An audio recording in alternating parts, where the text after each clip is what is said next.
오늘은 하나님으로 가득한 곳, 하나님으로 가득한 곳이란 제목으로 주일 오전 말씀을 전하겠습니다.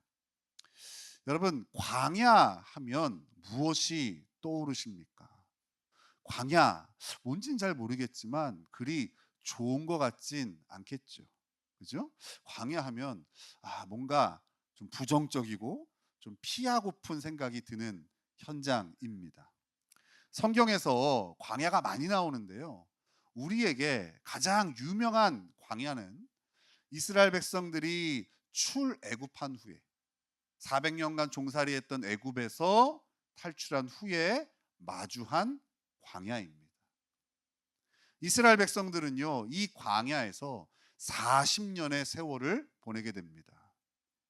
출애굽한 이스라엘 백성이 맞이한 광야는요, 마실 물도 없고 먹을 것이 없고 낮에는 쪄 죽기 좋고 밤에는 얼어 죽기 좋은 곳이었어요. 이런 광야를 맞이한 이스라엘 백성은요, 하나님을 원망하면서 모세에게 악담을 퍼붓습니다. 자, 우리 한번 같이 그 장면을 보죠. 출애굽기 14장 11절 12절이에요. 앞에 찾아놨습니다. 출애굽기 14장 11절 12절 같이 읽겠습니다. 시작. 그들이 또 모세에게 이르되 애굽에 매장지가 없어서 당신이 우리를 이끌어내어 이 광야에서 죽게 하느냐?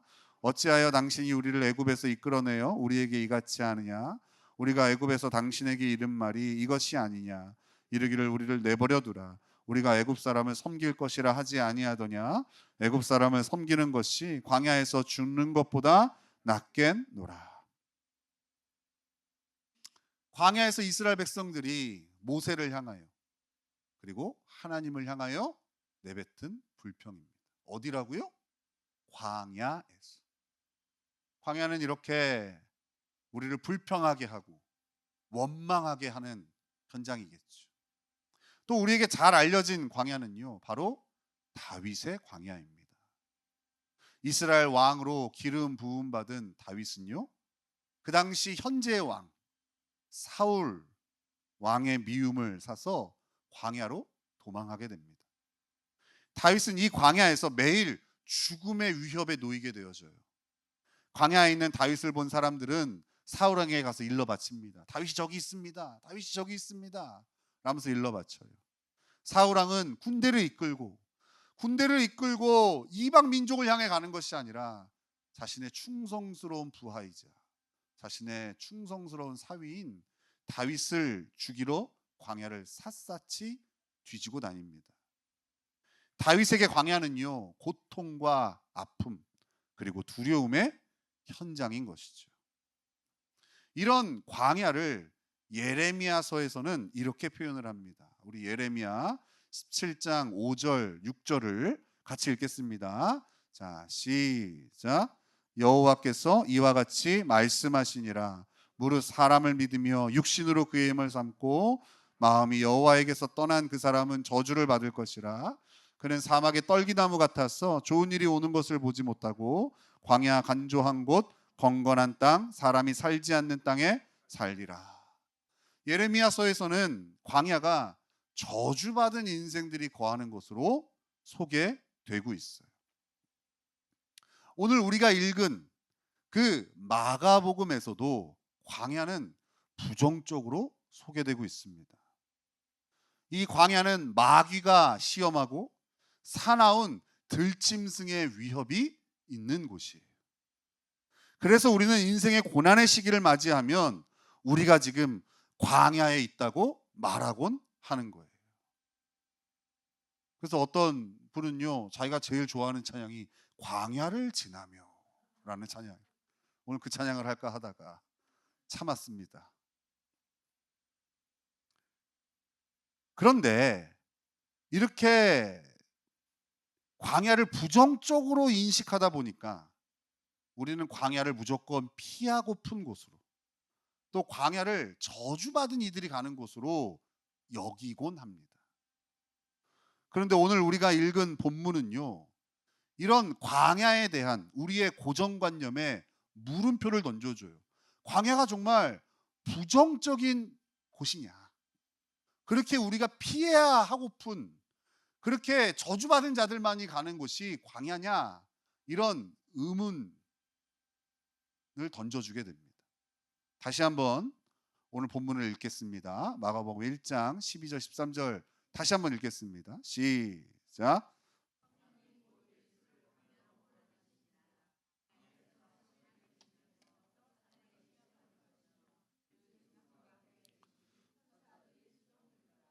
자, 우리 12절에 뭐라고 되어 있냐면요. 성령이 곧 예수를 광야로 몰아내신지라 라고 합니다.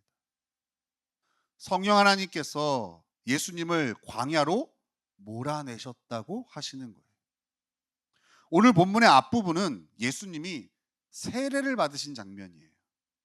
그리고 오늘 본문의 뒷부분은 예수님의 사역이 시작하는 장면을 우리에게 소개해요. 그러니까 이 광야가 세례와 사역 사이에 위치되어 있는 거예요. 예수님 세례를 받으시자마자 그리고 사역을 시작하시기 전 하나님은 예수님을 광야로 몰아내신 거예요. 이 12절의 말씀이 우리가 부정적으로 여기는 광야를 다시 생각하게 해주는 거예요. 가장 좋은 거 주시는 하나님께서 그것도 죄가 없으신 예수님께 저주의 현장으로 광야를 주실 일이 없으신 거 아니겠어요? 그렇다면 광야는 꼭 부정적인 현장으로만 볼 수는 없는 겁니다. 광야가 물론 힘들고 어렵고 부정적인 뉘앙스로 우리에게 소개되기도 하지만 오늘 우리가 읽은 본문에서는 광야를 그렇게 100% 부정적인 곳으로만 소개하고 있지는 않다는 거예요. 그럼 지금부터 우리는 우리가 갖고 있는 광야에 대한 이 부정적인 고정관념을 좀 내려놓고 광야를 다시 한번 보겠습니다. 자, 광야를 다시 잘 살펴보면 오늘 본문에서는 광야를 우리에게 한 두 가지 정도로 소개를 해요. 첫 번째는요, 광야는 하나님의 능력을 경험하는 곳입니다. 광야는 어떤 곳이라고요? 맞아요. 기니까 따라하기 어렵죠. 기억력이 감퇴가 돼가지고. 자, 하나님의 따라하세요. 하나님의 능력을 경험하는 곳이다. 어디가요? 광야가. 우리 1장 13절을 다시 한번 읽겠습니다. 시작. 광야에서 40일을 계시면서 사탄에게 시험을 받으시며 들짐승과 함께 계시니 천사들이 수종들더라. 여러분, 광야에는요 분명 사탄의 시험이 있습니다. 그리고 사나운 들짐승의 위협이 있습니다. 그러나 동시에 이 광야에는 우리 하나님이 계십니다. 사탄과 들짐승은 분명 우리를 해하려 달려들지요. 그래서 광야는 두렵고 떨리는 곳이 맞습니다.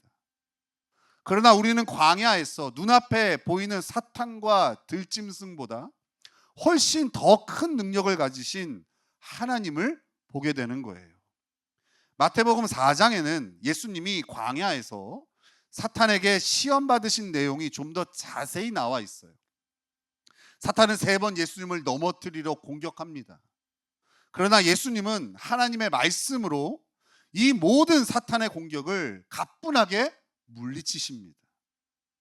예수님은 이 광야에서 막강한 공격력의 사탄을 마주했지만 동시에 말씀이신 하나님의 더 큰 능력을 경험하신 거예요. 하나님은 우리가 하나님의 크신 능력을 경험케 하시려고 우리를 광야로 몰아내시고 있는 거예요. 고생시키고 넘어뜨리고 죽이고 멸망시키려는 것이 아니라 하나님의 능력을 의지하는 그 능력의 그리스도인으로 세우기 위하여 우리를 광야로 몰아내시는 거예요. 이스라엘 백성이 출애굽하여 마주한 광야에서 제일 먼저 경험한 것이 뭔지 아십니까? 그들이 400여 년 동안 벌벌 떨며 저항조차 하지 못했던 그 애굽의 바로 왕이 하나님의 능력 앞에서 무기력하게 죽임당하는 모습이었어요. 이스라엘을 내보내기로 결정한 바로 왕이 그들이 가자마자 마음이 강팍해집니다. 하나님이 그 마음을 주셨어요, 바로에게. 그래서 바로가 군대를 이끌고 이스라엘 백성들을 잡으러 뒤쫓아옵니다. 그게 광야에서 이스라엘이 마주한 위협이었어요. 사탄의 시험과 들짐승의 위협이 바로 그거였단 말이에요. 그런데 어떡합니까? 하나님께서 홍해 바다를 가르셔서 이스라엘 백성들이 다 지나간 다음에 그 애굽 왕 바로와 그의 군대들이 이스라엘 백성들을 뒤쫓아올 때 다 그 바닷물에 수장을 시켜버리시죠. 하나님이 바로보다 훨씬 더 크고 능력 있으신 분임을 이스라엘 백성들에게 보여주신 거예요. 그 하나님이 얼마나 크시고 능력 있으신 분인지를 이스라엘 백성들이 경험한 곳이 어디라고요? 광야라고. 이렇게 광야는 우리를 괴롭게 하고 두렵게 하는 모든 것들보다 하나님이 훨씬 더 크고 능력 있으신 분임을 우리가 경험하는 현장입니다. 혹시 여러분 지금 광야에 계십니까? 네, 여러분들 광야에 계십니다. 얼굴들이 다 광야죠. 그렇다면 이렇게 기도하십시오. 하나님, 지금의 광야에서 하나님의 능력을 마음껏 경험하게 하옵소서.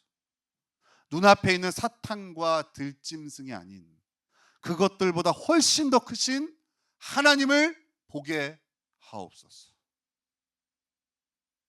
이렇게 기도하셔야 됩니다. 광야는 첫 번째로 어떻게 소개되고 있다고요? 하나님의 능력을 경험하는 곳이다. 자, 그럼 두 번째로 오늘 본문에서는 광야를 이렇게 소개합니다. 광야는 하나님의 사랑을 경험하는 곳입니다. 여러분, 광야는 어떤 곳이라고요? 맞습니다. 광야는 하나님의 사랑을 경험하는 곳이에요. 우리 마가복음 1장 13절을 다시 한번 읽겠습니다. 마가복음 1장 13절 같이 읽습니다. 시작. 광야에서 40일을 계시면서 사탄에게 시험을 받으시며 들짐승과 함께 계시니 천사들이 수종 들더라. 그럼 마지막에 보면 천사들이 수종 들더라 라는 말씀이 있어요. 수종 들었다는 말은 섬기고 돌봐 주었다는 말이에요. 영어 성경에서는 이것을 take care of라고 표현을 해놨어요. 돌봐준다는 거죠. 그러니까 사탄의 시험과 들짐승의 위협이 있는 광야에서 하나님은 예수님을 돌보아 주셨다는 거예요. 우리의 인생을 돌아보면 수많은 시험과 어려움이 있었습니다. 근데 우리가 지금 이 자리에서 변함없이 하나님을 예배하고 있음을 우리는 무엇으로 설명할 수 있을까요? 우리는 어려움을 당할 때마다 끊임없이 이렇게 말합니다. 어떻게 말하죠? 우리 신영선 집사님, 어려움 당할 때 어떻게 말하죠? 와, 신난다. 이렇게 얘기하나요? 이렇게 얘기하지 않나요? 망한 것 같아. 죽을 것 같아. 이렇게 얘기하지 않나요? 그런데 우리는 망하지도 않고 죽지도 않고 오늘 하나님을 예배하는 이 자리에 있는 거예요. 너무 감사한 일이죠. 그런데 그 광야의 현장을 좀 더 자세히 살펴보면 그 어려움이 가득한 곳, 그래서 상처나 아픔으로 힘들었던 곳에 우리 하나님의 돌보심이 있는 거예요. 제 인생을 돌아보니 이 하나님의 돌보심이 가득 채워져 있어요. 제가 결혼을 하고 얼마 안 돼서 전세 계약이 잘못되었어요. 그래서 있지도 않은 재산의 반이 날아갔을 때 하나님은 날마다 우리 가정에 일용할 양식을 채워주셨어요. 목회를 하면서 관계가 어려워지거나 깨져서 너무 힘든 나날을 보낼 때에는 하나님께서 날마다 말씀으로 저를 많이 위로해 주셨어요. 미래에 대한 두려움으로 잠 못 이루는 밤에는 하나님께서 당신의 약속을 생각나게 하시면서 저에게 평안을 허락해 주시고 저에게 잠을 허락해 주셨어요. 제 지난날의 광야의 시간은 저를 향한 하나님의 사랑으로 가득한 시간이었음을 고백하게 되는 거예요. 지금 광야에 계신 우리 성도 여러분들, 광야는 아픔과 상처와 고통과 두려움만 있는 곳이 아닙니다.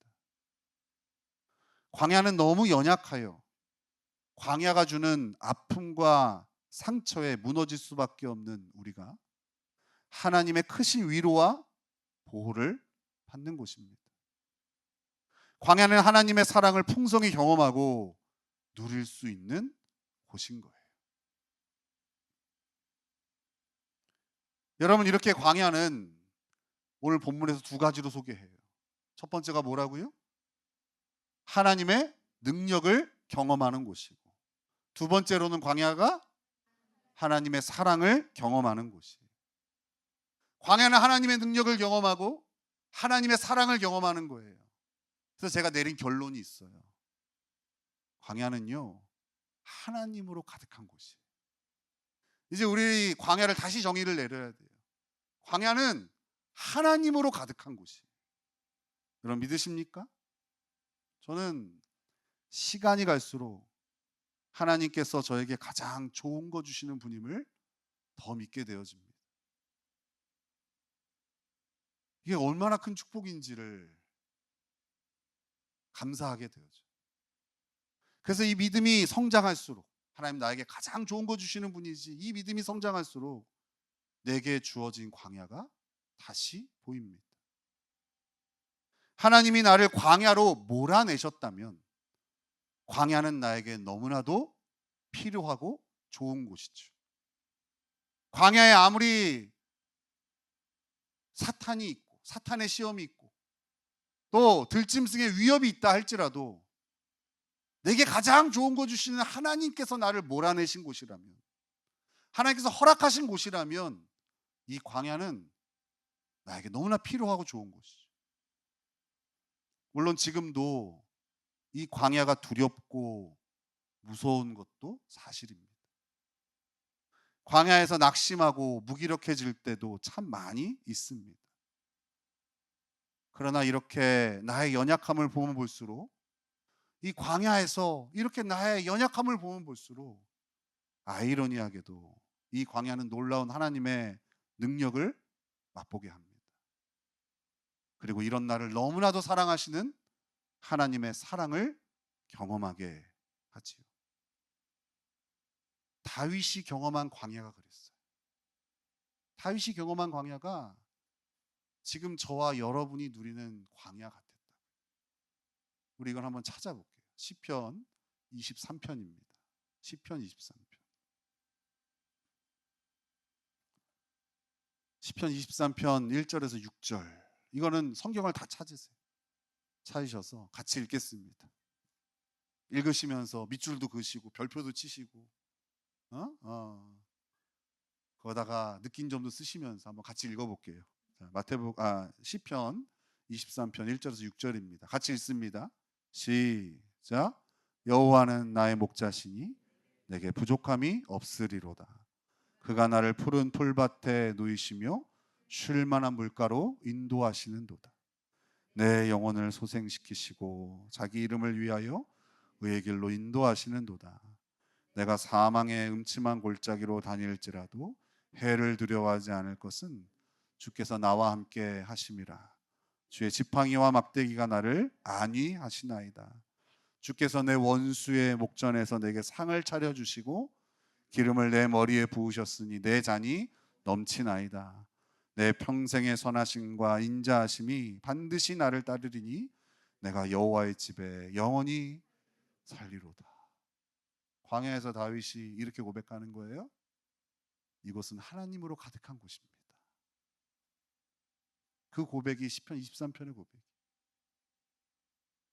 날마다 생명의 위협이 있고 날마다 나를 해하려는 원수들이 득실득실한 곳, 먹을 것도 없고 몸을 피할 곳도 없는 그곳에서 다윗은 이렇게 고백해요. 여호와는 나의 목자시니 내게 부족함이 없으리로다. 내가 사망의 음침한 골짜기로 다닐지라도 해를 두려워하지 않을 것은 주께서 나와 함께 하심이로다. 다윗에게 광야는 하나님으로 가득한 곳이었어요.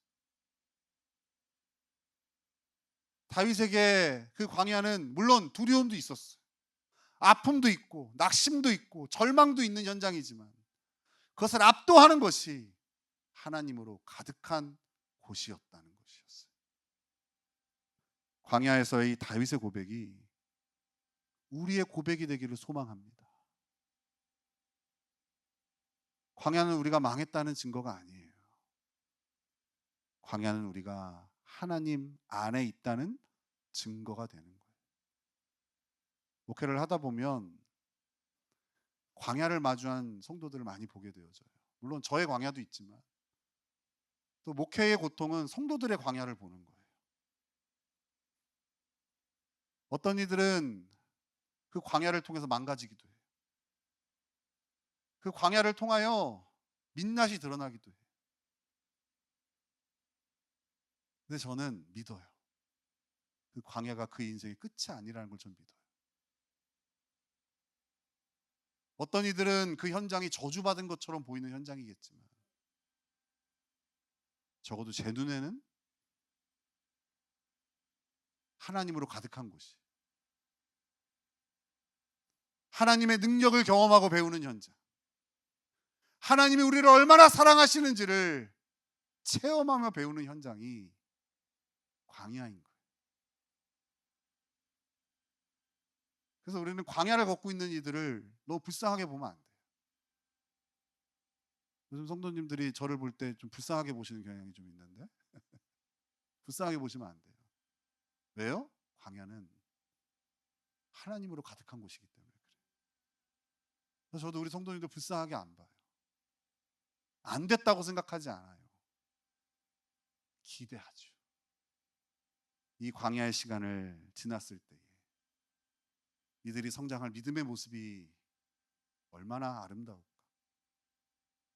이 광야의 시간을 지나며 그가 누리게 될 하나님의 사랑이 얼마나 풍성할까.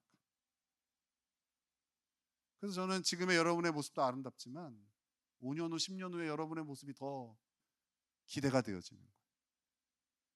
혹 지금 광야 때문에 인생의 절망의 자리에 쓰러지는 인생이라 할지라도 저는 믿어요. 절대 그것이 끝이 아닐 거라고.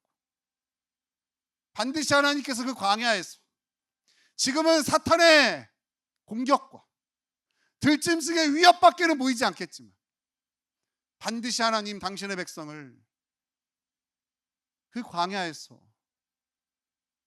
하나님의 능력과 사랑을 경험케 하실 것을 저는 믿어요. 이 믿음이 저의 목회를 계속하게 하는 힘이 되는 거예요.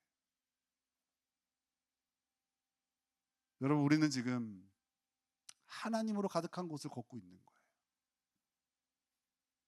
우리 옆에 사람한테 그렇게 권면하고 위로해 볼까요? 당신은 하나님이 가득한 곳을 걷고 있습니다.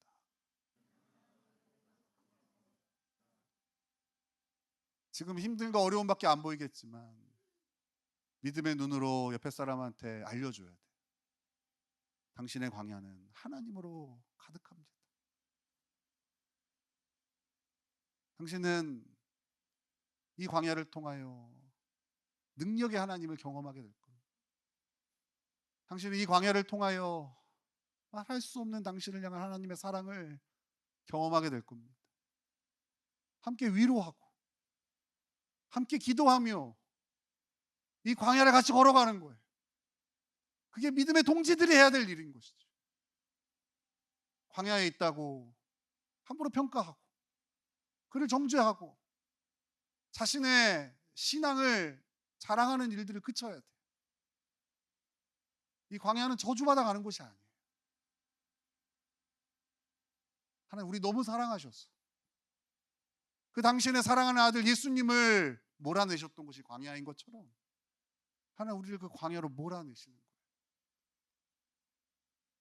우리도 포기하는 그 죄인의 모습을 보면서 우리도 실망스럽고 스스로를 포기하게 되잖아요.